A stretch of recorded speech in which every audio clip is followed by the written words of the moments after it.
প্রথমে অবলা সেজে বাচ্চা কোলে নিয়ে অসহায় যাত্রীর মতো দূরে কোথাও যাবেন বলে ভাড়া করেন অটোরিকশা। পথিমধ্যে ছলে বলে কৌশলে অটোরিকশা নিয়ে লাপাত্তা হয়ে যায় এই নারীরা। এই কৌশল ব্যর্থ হলে পানি বা জুসের সাথে কিছু মিশিয়ে চালককে খাইয়ে অজ্ঞান করে অটোরিকশা নিয়ে পালিয়ে যায় তারা। কথাই আছে, নারীদের ছলনার ফাঁদে পড়লে নিঃশেষ না হলেও সর্বস্ব হারাবেন নিশ্চিত। এটা জেনেও মানুষ বারবার নারীর ফাঁদে পা দেয়। তেমনই একটি নারী চক্র অভিনব কায়দায় করছে অটোরিকশা ছিনতাই।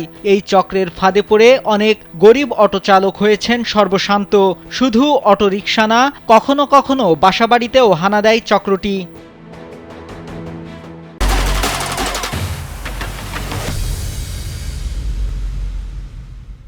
কিছুদিন আগে এক বাসাবাড়ি থেকে 4 ভরি স্বর্ণ, নগদ টাকা পয়সা হাতিয়ে নেয় নারী চক্রটি।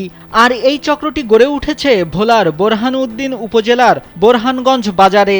স্থানীয় বাসিন্দারা জানান, দীর্ঘদিন যাবৎ এই চক্রের কারণে অতিষ্ঠ এলাকাবাসী। রাতে ঠিকমতো ঘুমাতেও পারেন না, জেগে জেগে পাহারা দেন। ভোর রাত্রে, দিনগত রাত্রে আমার ঘর চুরি হয়েছে। আমার ঘরে ওই যে শোকেসের ভিতরে, আলমারির ভিতরে 4 ভরি স্বর্ণ ছিল। আমি থানায় ওইটার অবজেকশন দিয়ে রাখছি। হ্যাঁ, 4.5 ভরি স্বর্ণ ছিল। এখন দলিল নিয়ে গেছে, টাকা নিতে 22,000। দলিল পাইছি এই সুমনের বাড়ি যাইতে, এই বরের গাড়িতে দলিল পাওয়া গেছে, গাড়ি সহকারে। আমার 20-30টা দলিল ছিল। যে গাড়িওয়ালা এবং গাড়ির মালিক একই লোক, যিনি ড্রাইভ করেন তিনি মালিক। ওকে কিছু নেশা খাওয়ানোর পরে গাড়ি বাংলা বাজার থেকে চালাতে বরণগঞ্জ কাছাকাছি আসার পরে ওকে এক পর্যায়ে বর্তমানে হাত মুখ ধো বা প্রেশার করলে করে আসতে কিছু দূর দিয়ে সেই ছেলে যখন প্রেশার করতে যায় এবং হাত মুখ দিতে যায়, গাড়ির প্রতি তার একটা খেয়াল ছিল। তো ও এক পর্যায়ে যখন ওর কাজ সম্পন্ন করার দিকে মগ্ন ছিল, এই অবস্থায় গাড়ি টান দিয়ে ওরা চলে আসে। পুলিশ এই চক্রের কয়েকজন সদস্যকে গ্রেপ্তার করলেও মূল হোতারা ধরাছোঁয়ার বাইরে। তাদেরও আটক করার দাবি স্থানীয়দের।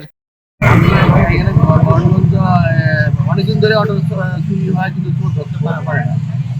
আজকে একটা মহিলার সহ মহিলাকে জানতে পারা, মহিলার সাথে সুমন নামে একজন জড়িত আছে। অটো চুরি করে, সুমন মহিলার যাত্রী বানায় চুরি করে। বরগঞ্জ অটো সহ মহিলারে পুলিশ ধরছে, এখন সুমনকে ধরতে পারে না, মহিলারে থানায় নিয়ে গেছে। বোরহানউদ্দিন থানার ভারপ্রাপ্ত কর্মকর্তা মোহাম্মদ সিদ্দিকুর রহমান জানান, বোরহানগঞ্জ বাজার থেকে একটি অটোরিকশা ও বাচ্চাসহ এক নারীকে আটক করা হয়েছে।